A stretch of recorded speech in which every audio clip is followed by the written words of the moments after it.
Boeing was evaluating different cities for setting up their new manufacturing plant.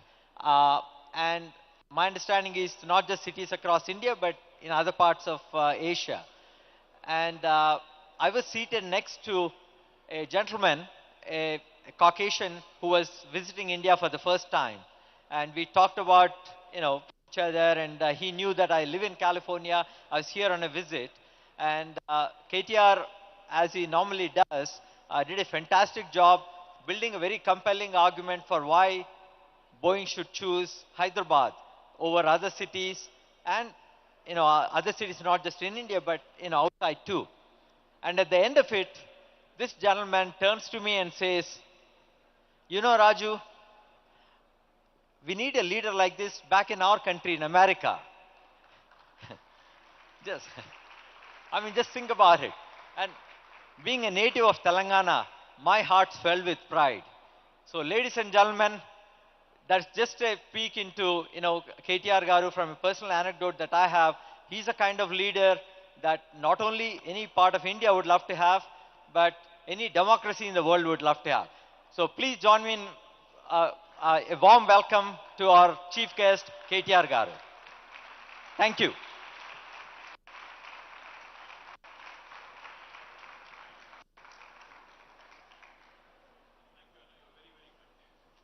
Thank you. Should we just... He'll come up and then he'll moderate. Thank you. Andarki Namaskaram.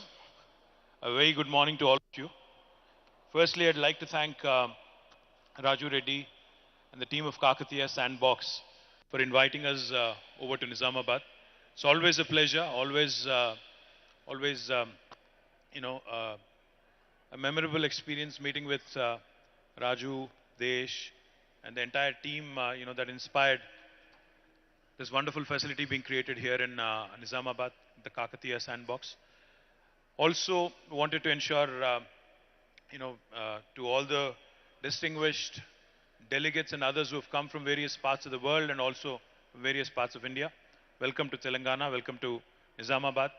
Our Honorable Minister for Roads and Buildings, Shri Prashant Reddy, the District President of Nizamabad, Shri Jeevan Reddy, Honorable Chairman for RTC and MLA Nizamabad Rural, Shri Bajireddy Govardhan Garu, Honorable MLA Nizamabad Urban, Shri Ganesh Gupta Garu, Honorable MLA Bodhan, Shri Shakil Garu, Honorable Member of Raj Sabha, former Speaker, Shri K.R. Suresh Reddy Garu, Honorable MLC D. Rajeshwar Rao Garu, Honorable MLC Gangadhar Gaud Garu, Honorable ZP Chairman Vittal Rao Garu, Honorable MLA from Kodad, Shri Mallaya Yadav Garu, Honorable former MLC Shri Narsi Reddy Garu, Honorable DCCB Chairman Shri Bhaskar Reddy Garu, to all the distinguished, members who are also present in the audience, to the district administrators, officials, to my friends from media, a warm welcome to all of you.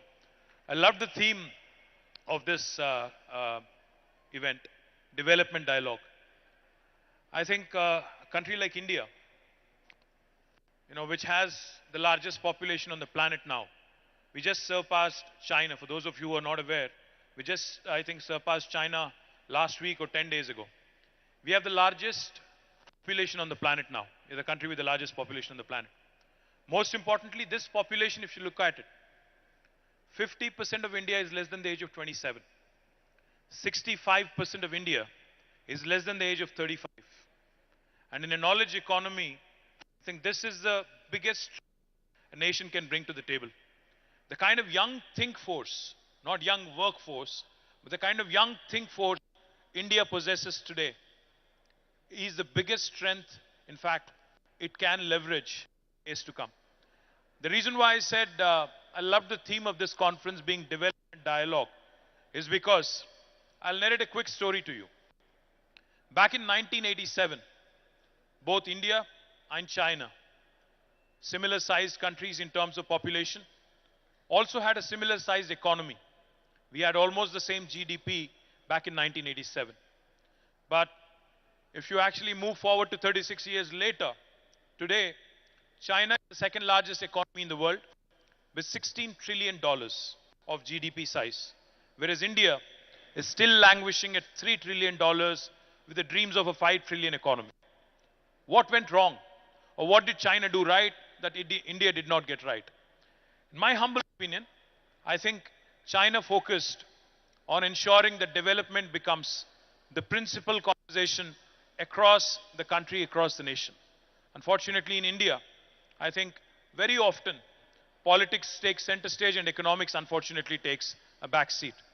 Now, the reason why I said I love the theme of the conference here is because the conversation which always centers around development, especially for a third world country like India, for an emerging economy like India, will only ensure that the policy makers, the lawmakers, the legislators, the elected representatives, their focus should remain on the right things.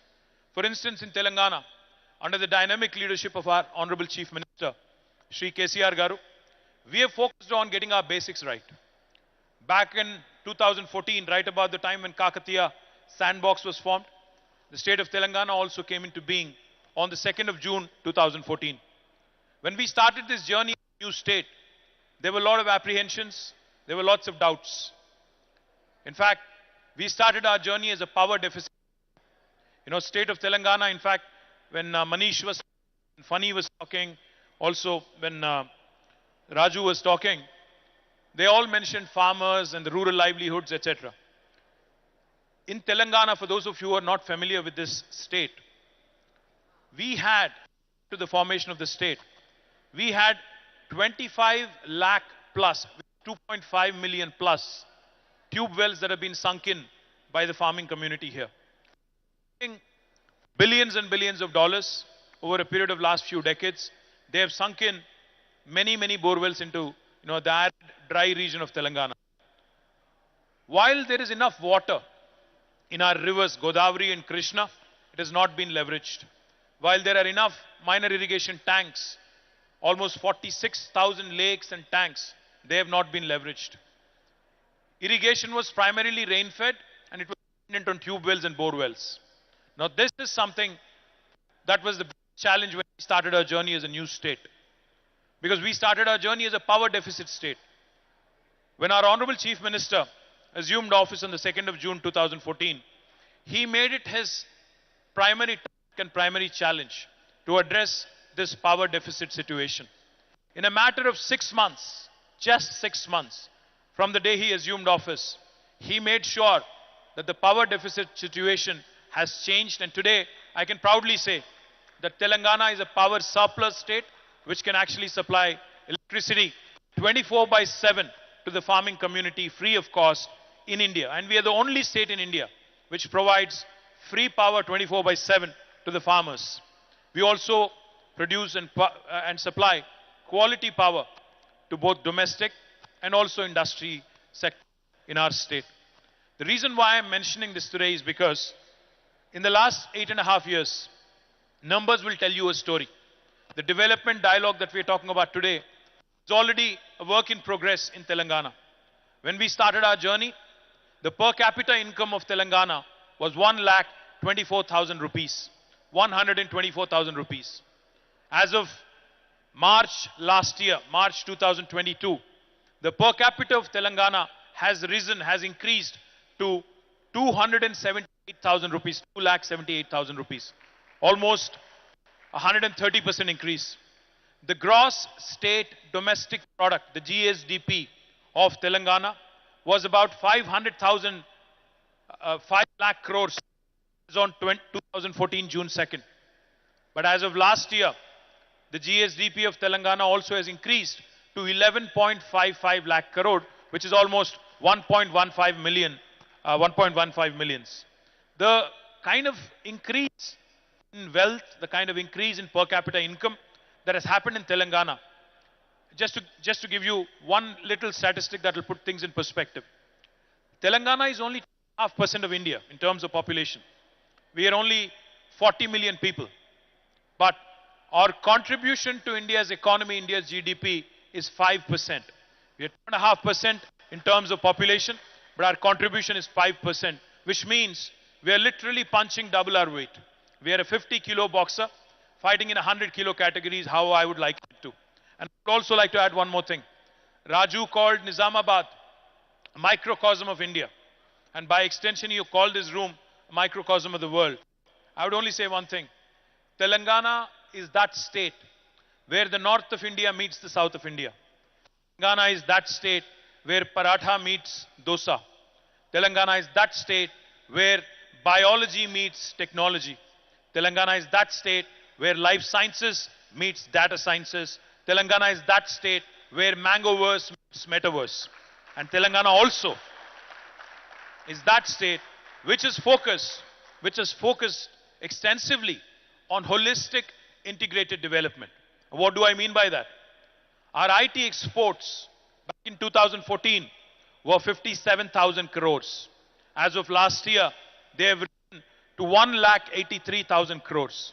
Our agriculture activity has expanded by almost 6% in terms of our GSDP valuation. It has increased by 119% overall. For those of you who have a phone in your hand, let me indulge you for a second. Please pull out your phone for a second. Please pull out your phone. And please Google it for me. World's largest lift irrigation project. Let me repeat. World's largest lift irrigation project. Can somebody tell me the answer? Those who are trigger happy and quick fingers. I'd like to hear from the backbenchers here. What is it? Kaleshwaram lift irrigation project. The reason why I mentioned it, very often we talk about Chinese execution. Very often we talk about how 3 dam was built by the Chinese in a record span of time. Let me tell you, youngest state in India, under the leadership of our dynamic Chief Minister, Shri Ktr Garu, has built the world's largest lift irrigation project in a span of 4 years. Indian engineers, the engineers of Telangana, have made us proud. We have built this project which irrigates 45 lakh acres of land, which has also rejuvenated the Sri Ram Sagar project right here in the Nizamabad, in the neck of the woods in Nizamabad. And most importantly, it also caters to industrial consumption, and it also supplies drinking water to the metro city of Hyderabad, which contributes significant portion of our GSDP. I'm not sure how many of you know this. Not only is Telangana home to the world's largest lift irrigation project, India recently completed 75 years of independence. We are the first state in India to have completed a mammoth, a Herculean task of providing a portable drinking water connection to each and every one of our 1 crore households under a project called as Mission Bhagirat. We are the first state to have completed it. And when we were laying the water pipeline, which almost ran for more than 100,000 kilometers, 1 lakh kilometers plus of water pipeline, along with it 19,000 reservoirs, and along with it number of pump houses and everything else that goes with it. Let me also tell you, we have leveraged, there is a very popular word in India called as jugaad. Jugaad basically means hustle. Jugaad basically means hustle. What we did in Telangana is something ingenious. When we had to dig and trench the entire landscape and lay almost 100,000 plus kilometers of pipeline, we decided that we'll also combine the fiber optic cable in the same trench that we were digging for the water pipeline. Thereby, Telangana will also become one among the first states in India to be providing 100 Mbps broadband connection to each and every one of our 10 homes. This is unique because the pandemic has shown us what can be done by way of e-commerce, by way of e-health, by way of digital education, and by way of digital empowerment at large. So my humble request to those of you who are not familiar with the brilliant story of Telangana, that is the reason why I call my state the most successful startup of independent India in the last 75 years. I can narrate many more other fantastic achievements of the state, but I'll leave it at that because I know we're short on time and we already showed up late. So let me thank Raju and the entire team of Kakatiya Sandbox for this wonderful opportunity. I wish the youngsters, the farmers, the entire ecosystem of Nizamabad, the very best. I'm coming back next month, Raju Anna. I'm coming back to inaugurate the IT hub here. I'll humbly request you and Desh, I'll humbly request you and Desh to bring in more and more, because the pandemic has shown us it doesn't matter where you work from in the world. You could be in a village, you could be in a small town, you could be in a metro like Hyderabad or Bangalore. I think now in a digitally connected world, in a world where youngsters from tier 2 towns actually have more fire in their belly, we need to ensure that the rural innovators, the social innovation, the tier 2 town innovators from Nizamabad, Khammam, Nalgonda, Mehboob Nagar are all given ample opportunity and equal opportunity to ensure we create a level playing field. So I thank you for this opportunity. I thank all of you, in fact, for giving me this opportunity. And I once again welcome Desh and Raju back onto the dais. Coming. Thank you. Thank you so much. Thank you, sir. Request you to have a seat because we're going to have a fireside chat as well. Now, there are very few people in the country who can spontaneously captivate an audience. And then we have one household which has two of them. So all of us know who I'm talking about. Please put your hands together. Now, again, another redundant job of introducing Mr. Desh Pandey. With that kind of a name, you just can't get things wrong. He's the president and chairman of Sparta Group LLC, a family investment office, and also the chairman of Tejas Networks. Desh is the co-founder of Desh Pandey Foundation, a global philanthropic organization nurturing innovation and entrepreneurship in universities and cities across USA, Canada, and India. And now he's going to indulge all of us in a fireside chat with KTR Garu, asking all the questions that we have in mind on our behalf. 20 minutes, all yours, sir. Thank you. Thank you. Welcome. Welcome, Thank you, Desh. Honorable Minister, whom we fondly call you KTR. Yes, thank you. So thank you. Thank you very much. Thank you. Well, first of all, I want to congratulate you on how much you have accomplished at a young age. Just looking at your Wikipedia, and I realized that I graduated and left India in 1973 when you were not born yet. So congratulations on getting Cheers. so much done at a young age. Like you talked about, Telangana has achieved a lot in the last 8 years. Doubled the GDP, clean water, all these things. What were the core aspects of being able to achieve those fantastic results? And what do you think Telangana as a state needs to do to keep that trajectory going for the next 8? Thank you, Desh. Great question. Firstly, like the MC said, with a name like Desh, I think you can only inspire confidence. What you've done in Hubli has today translated into something very meaningful here in Nizamabad. Firstly, I think Desh and his entire team of Hubli Sandbox really deserve a big round of applause. Please put your hands together. Thank you. And I'm sure Jayashree's role is more paramount in this, so thank you, Jayashree, I think, for contributing in a big way to Desh and his brilliant story. Just to, kind of add to what I was saying before, Telangana has done some things which are truly meaningful and truly relevant to an emerging and a developing country like India. The reason why I said the dialogue needs to be centered around development and nothing else is because, as a country, I think we've lost the plot somewhere. We are not focused on ensuring that our children, our citizens get the basics right. We need electricity, we need drinking water, we need water to the fields of our farmers. We need to ensure basic support mechanisms are in place to make agriculture more remunerative, to ensure that the farmers' kith and kin and their children also look at farming as a productive sector and not otherwise. We have focused on these basics. What can be done? What further can be done? I think if you look around, the world and also India at large. I was at the World Economic Forum last week. One of the prominent themes that kept popping up over and over is, with the whole geopolitical situation and how, the world now realized that they're excessively dependent on China. The world has started taking stock of the situation and wants to move away, cautiously but slowly, away from China. There's the whole China plus one talk. There's the whole China for China and, rest being done elsewhere kind of a discussion. This is India's opportunity.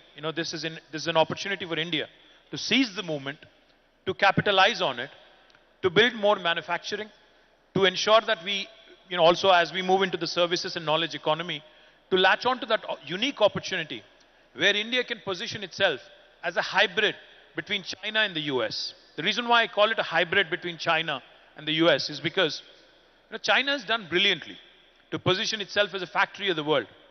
They produce everything literally. They produce active pharmaceutical ingredients. They produce world-class electronics.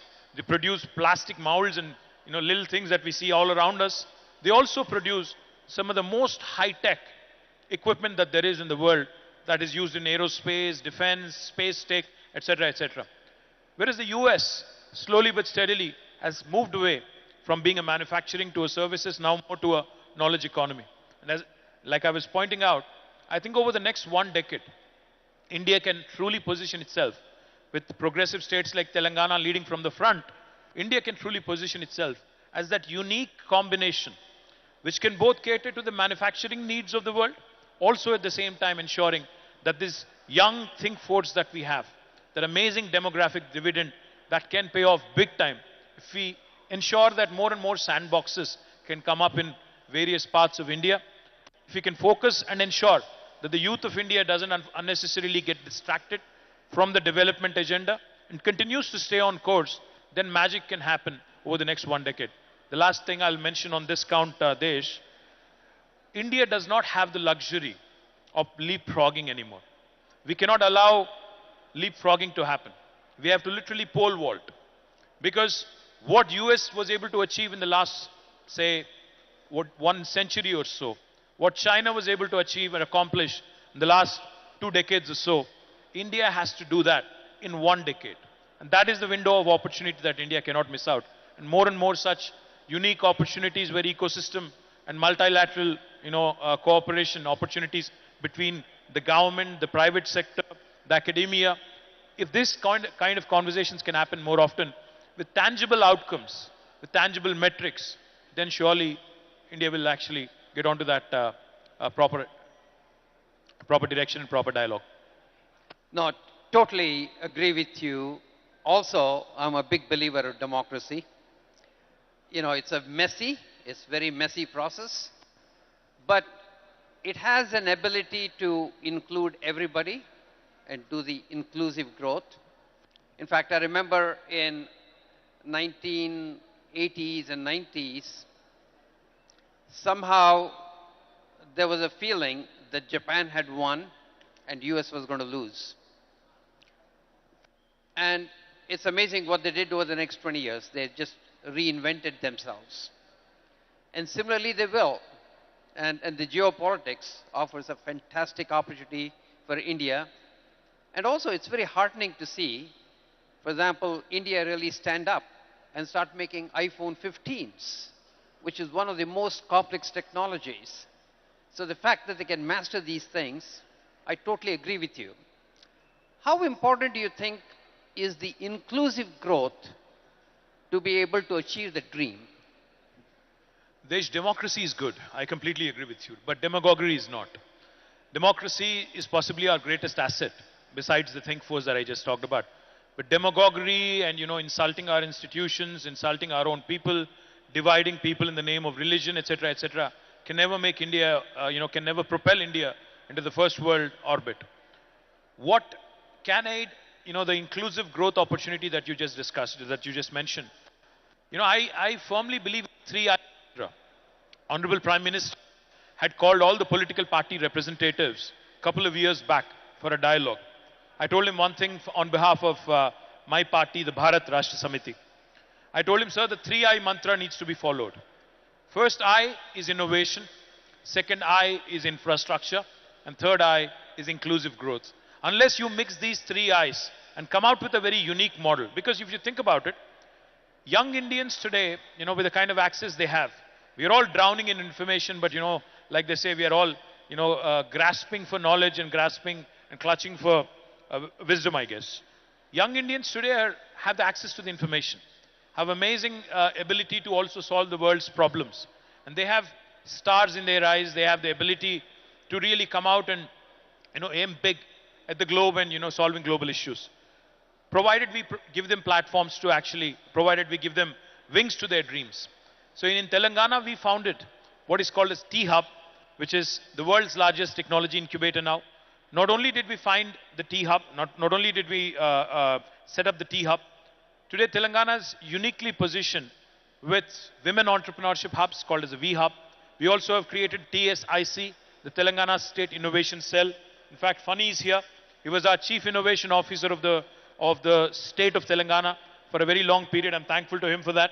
And also, we have created a number of institutions, including a very important institution called as TASK, the Telangana Academy for Skills and Knowledge. Unless you have your youngsters gearing up for the opportunities the world is going to present to you, unless you are able to latch on to them, unless you're able to actually, leverage that opportunity, you'll not be able to do much. So innovation and the kind of platform government can create as an enabler is extremely important. Infrastructure is equally important. The fact that today you can travel from Hyderabad to Nizamabad in about 3 hours, and probably in days to come with high-speed rail connectivity in half an hour's time, is what is going to be a game changer. Then it doesn't matter where you live and where you work.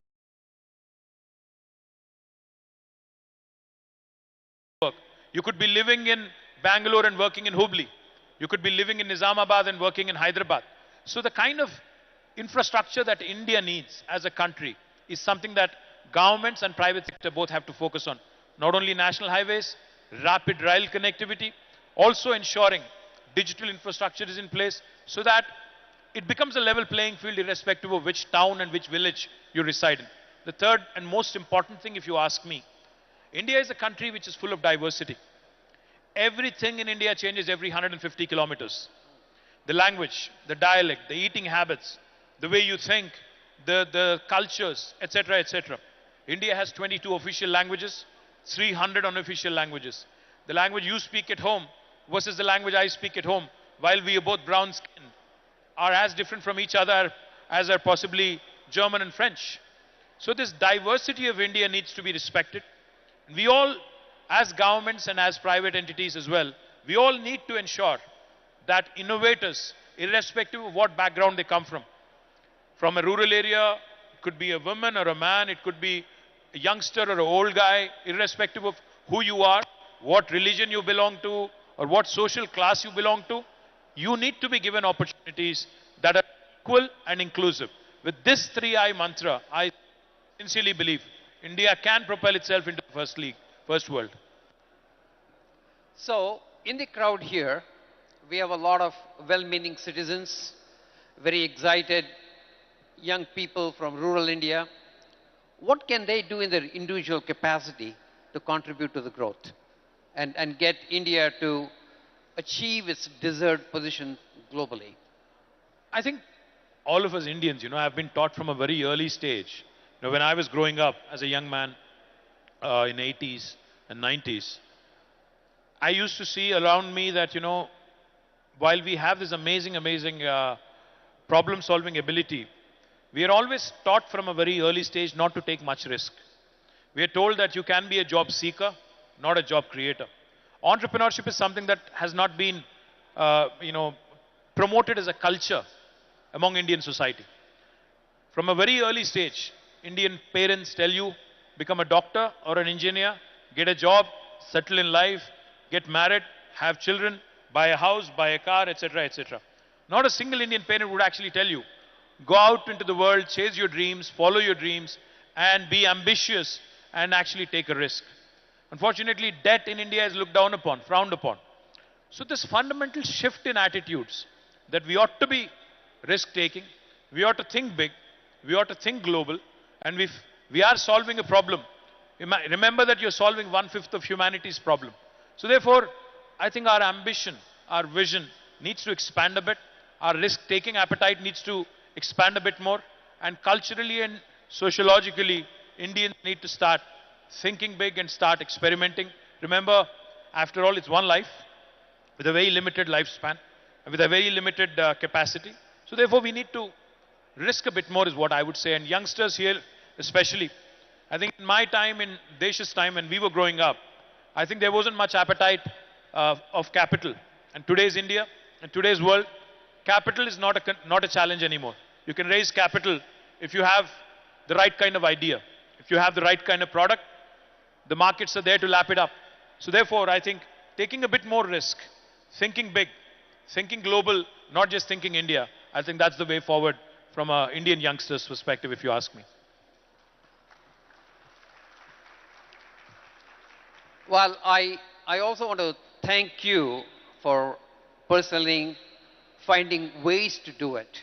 You know, I was in Basra yesterday and met these 10,000 students who are the cream of the crop. And this new initiative that Raju and Venkatraman have to really inject this entrepreneurial spirit in them is something that we really need to keep pushing, I think. Because when you ask them what would you want as the future, they all say government jobs. And so I think we have to make them a lot more ambitious, a lot more entrepreneurial to move the country forward. Now, you know, we talked about how democracy is a good thing, but it has its own limitations. In fact, it's worse in US than in India, because in US, congressmen have to get elected every 2 years. So as soon as they get elected, the election starts again. The re-election starts. So what are the secrets to make sure that in democracy, the bureaucracy and the political engine can be productive? Well, I wish there was a short answer. The one thing I would say is, you know, if a leader, if the head of the state, in the case of Telangana, our Honorable Chief Minister, he's a man of great vision. He's a man who's also rooted in reality and grassroots. If the leader has the political will, I think then bureaucracy and every other system that is supposed to work with the government will fall in place. And a great example, like I said, is the execution of one of the largest projects in the world, the largest lift irrigation project in the world, being completed in 4 years in a democracy like India, with all the challenges that we have, is a classic example of how things can be done. But having said that, I think besides the political resolve, the political will, what matters also, sincerely, I'm saying this with utmost sincerity, I think politicians should stop worrying about winning their next election all the time. If we decide that it's okay to lose an election, if we decide that it's okay to actually sit out, maybe next 5 years, then we can get a lot of stuff done, honestly. Otherwise, you know, you're always sucking up, you're always trying to win the next election, you're always trying to do what is more popular than what is right. So therefore, I think that fine balance that is missing is something that India needs to find. Unfortunately, it's easier said than done, but I think there will come a time when development will take center stage and not halals and hijabs and other nonsense. And then I think India will actually move forward in the right direction with the right kind of intent and with the right kind of goals. Yeah, thank you. Thank you. Well, we have 5 more minutes with KTR. So if any of you have your questions that you want to ask him, please come forward and maybe we can ask them 1 or 2 questions. So please stand up and come here in the front so that we can bring a mic to you, because we don't really have a lot of time. So KTR, one of the things that US seems to be doing pretty good is engaging the private citizens into the bureaucracy, more as experts, right? Because our bureaucracy comes from an administrative capability and not really a vertical capability. I know you're trying that with people like Funny and so on. How can we make more of that happen? Great question, Desh. In fact, in Telangana, not only we have Funny, but in fact, my entire Department of Industry and Commerce and IT, Information Technology, has almost 15 different very bright young people from the industry who are working in various very senior positions. In fact, one of the gentlemen is working with us for the last 8 years, who is heading now our director as Director of Electronics and Semiconductors, is currently in the US. So what we've done in Telangana consciously is we've co-opted for the best of the talent that there is in the private sector. We have invited them to be a part of the government and use this lateral entry as an opportunity to ensure that we get the best expertise. And I think you rightly pointed out, bureaucracy in India is more of an administrative capability. And bureaucrats in India are using to sit in their ivory towers and with all the entrepreneurs coming to them and literally pleading with them, ki sir ye kar do. Unfortunately, unless we change that mindset a bit by pushing them more aggressively, by ensuring that they also get exposure to the private sector. In fact, if you ask me, I would send most of my bureaucrats into the private sector for a couple of years so that they understand, what the other side of the table looks like. So therefore, I think a mix of both, sending our bureaucrats and bureaucracy into the private sector for a bit, and also getting the private sector into government sector to co-opt them, I think is the right model. Way forward, I would imagine, more and more positive outcomes with measurable, goals, like how you do your performance appraisal. Yeah. Now that sort of a system also needs to be brought into government, and I think a combination of all this would really help. Yeah. Oh, that would be fantastic. So, any Aye. questions? Yeah. Yes. This is a fast-growing state. I was born in Hyderabad. My name is Sandhya Prakash. My question to you is, what is the program or the plan to have women leaders in the state of Telangana or all over the country as well? What would you see is the vision where more and more women can be there, represented, elected representatives as well, and also at the MLA level and other areas? So is there Soumya, a right? proper plan? You said Soumya, right? Sandhya Prakash. Sandhya. Thank you, Sandhya. Great question. See, honestly, we have not done enough justice. I'll not give you a fake answer. We have not done enough so far. There's still a lot of room. But I'll only urge one thing of women leaders and women representatives. See, today in Telangana, we have 50% of women representatives in both Gram Panchayatis, municipalities and Zilla Parishads. We have 32 Zilla Parishads, 142 municipalities and urban local bodies, 12,769 Gram Panchayatis. We have 50% women leaders there. But in the legislature and the parliament, in legislature we have 119, MLA seats, 120 rather, out of which we only have 6 women legislators. And in parliament again, out of 543, I'm not sure how many women parliamentarians are there. The only way we can change this is, of course, continuing to push and maybe bringing in legislation. The 33% reservation bill that was talked about, because affirmative action, no matter wherever in the world, be it in the US or be it in a developing country like India, the one way things can happen is by way of legislation. My party, led by our Honorable CM, has always wanted the 33% reservation bill to be tabled. So hopefully, the day is not far, hopefully, like I said, because unfortunately, we don't run the government of India now. So whatever was within our purview, we brought 50% reservation there. But I hope and pray that government of India also will wake up and bring in this legislation. In the meantime, I promise you that next election, we'll start looking at more representation of women.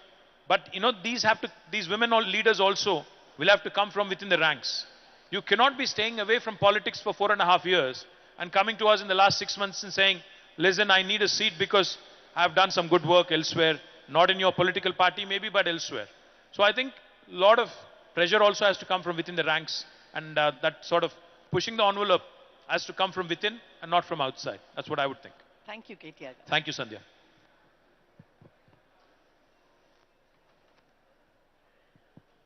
Hi, my name is Shravya and I live here right in Nizamabad. I have a question for you. A lot of entrepreneurs tend to move out of Hyderabad to Bangalore because the ecosystem is stronger and it's beginning to change. But how do we pole vault as a state to retain all our entrepreneurs here in Telangana? And what do you see we should do? You mean you don't want to move from Nizamabad and you want to resist the temptation of moving to Hyderabad or Bangalore, is it? Yeah, I want to know what is it that the state can do to retain talent in Telangana, be it Hyderabad, Nizamabad, wherever, and stop them from going away to Bangalore. You know what? I think it's a bit regressive to do anything coercive to stop people from migrating. No country has succeeded doing that. China has tried very unsuccessfully to contain people from urbanizing because they realize that urbanization is a real problem, suburbanization is a real problem. But coercion does not work, Shravya. What we have to do as governments is create better livelihood opportunities, better education opportunities, better healthcare opportunities. These are the three fundamental things why people migrate. Better livelihood is why most of the students go to the US and UK and elsewhere, because they believe a United States degree, including myself, I have been to the US and I've gone to school there. Why do we migrate? Why do we actually go abroad? Because we believe that the degree that is conferred on by those universities actually holds a better value. So unless we compete with them and create better institutions, we cannot contain them. Likewise, why does somebody from a small village move to Nizamabad? Why does somebody from Nizamabad move to Hyderabad? And why does somebody from Hyderabad move to US? See, this is a process. This is a journey. What we have to realize is human beings by nature are in constant pursuit of excellence, are in constant pursuit of social empowerment and economic empowerment. You can't find fault with the human nature. But at the same time, those such as yourself or Manish who said it's not just the pursuit of economic empowerment, but pursuit of purpose, pursuit of happiness can stay put wherever you want, provided as a government, I can give you better education opportunities, healthcare opportunities, and livelihood opportunities. So this is a continuous endeavor, and I don't think any government has cracked it across the world, not in India. So it's a continuous process, and I would sincerely think it's regressive to actually say, to put an embargo and say you can't move. That's not the right way to handle it, is what I personally believe. Cheers. Thank you so much. Thank you, Shravya. Sir, hi sir. I am Srinivas. I am MJNF fellow. So we are working in each of the districts, working on skilling ecosystem of the district. At the grassroots level, we prepare DSDPs and all. So I have compared the Telangana innovation ecosystem, which is like fast growing, with the existing ecosystem of Karnataka, and I found out that we are moving very aggressively in comparison. So similarly, when it comes to skilling ecosystem, it is an integral part of the innovation ecosystem. So how is Telangana state looking forward to enhance the skilling ecosystem for entry-level jobs other than the task? Task is looking for IT and electronic sector, but there are many other sectors where industries require a lot of manufacturing workforce. You said Srinivas, right? Yeah. Srinivas. Yes. Srinivas, great question. We have a very unique challenge, Desh, in our state. In fact, a lot of youngsters from Nizamabad, they migrate to the Gulf, to the Middle Eastern countries in search of livelihood. Whereas in Nizamabad fields, or if you go to Kamareddy fields, or even my district, which is very close, in Sirisila, you have workers coming from other states in India to work here. It's a very unique challenge we have, especially the vocational kind of courses, the plumbing, the electrician, the fitters, the carpenters, the gentlemen who are involved, the workers who are involved in construction industry. They come from every nook and corner in India. But whereas the Telangana youngsters are going to the Gulf. It's a very interesting problem, very interesting conundrum, if you ask me. The only way I see this changing, in fact, as I was walking out of the helipad, I saw a beautiful new building being built right next to the collectorate. So I asked my Honorable Minister, Prashant Reddy Garu, I said, what is this building? He said, it is the National Academy of Construction building, NAC building. And NAC building that is being built in Nizamabad will ensure that besides tasks like the one you just mentioned, all of these vocational courses are given due importance, are going to prepare a skilled workforce, which will help us possibly take opportunities in these spaces that I just mentioned. But that's just not enough. There is the polytechniques, there is the ITIs. Unfortunately, we have not focused enough on them, but we are getting to that stage where we'll probably start looking at more and more internships, apprenticeships, and practice school kind of an option, where we can have these children working, doing their diploma courses, work in the industry for about 6 months, gain practical exposure, so therefore become more readily employable by the time they graduate. A combination of all these, I think, will encourage our local youngsters get better employment opportunities. Yeah? Thank you, sir. We are happily looking forward to engage in that kind of ecosystem. Thank you, Sri. Thank you. So, of the 4 questions that we, just a second, sir. Of the 4 questions, as you said, little things in our control. Would like to get another lady to ask a question. Yes, go ahead. Hi, my name is Hannah. I'm from Minerva University. I'm one of the exchange students here. I was wondering if people going through public education higher public education as compared to private education do get the necessary skills to be the future entrepreneurs and skilled workers, whether they have skills that are on a competitive level with those who graduate private institutions. Great question. I didn't get your name. Hannah. Anna? Hannah. Hannah. Hannah, great question. You know, I'm pretty sure, I'm going to go on a limb and take a guess, that both Raju and Desh went to a government school. Am I right, or did you go to a private school rather? You did. See, these two gentlemen who made it big in their life and who are now giving back to their cities, Nizamabad and Hubli, have both gone to a public school, not a private school. So, you know, it doesn't really matter whether you go to a public school or a government school or a private school, as long as, you know, you have the ability to imbibe, learn, and be ambitious in terms of your worldview and world outlook. Because I know of a number of leaders, including our chief minister, who has actually gone to a public school and has become what he has become as a first generation politician. So no matter what you want to achieve in life, be it a top-notch a leader in public life, a politician, a bureaucrat, or an entrepreneur, I think what matters is how well you imbibe those skills and not otherwise, and where you imbibe them from. So I hope I answered your question partially at least. Cheers. Thank you. Hannah, also I'd like to add that the fact that you are coming to India and spending 3 months will make you a better entrepreneur.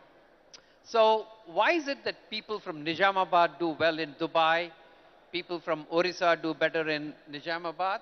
Because out-of-box thinking is very natural for people when they come from a different place. So what we need to do is to inject all of that training into education systems so that people can think out of box, living exactly in the box. They don't have to go far away to learn all this, but having a conscious way of exposing people to different experiences is what makes them creative. And so, fantastic. Thank you. Thank you very much. You know, I think. Thank you so much. Request Mr. Desh to stay on stage and also felicitate Ktr Garu.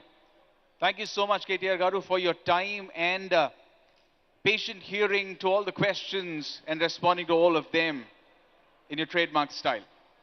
Right. Thank you, Chief. Thank you, thank you, thank you. Right.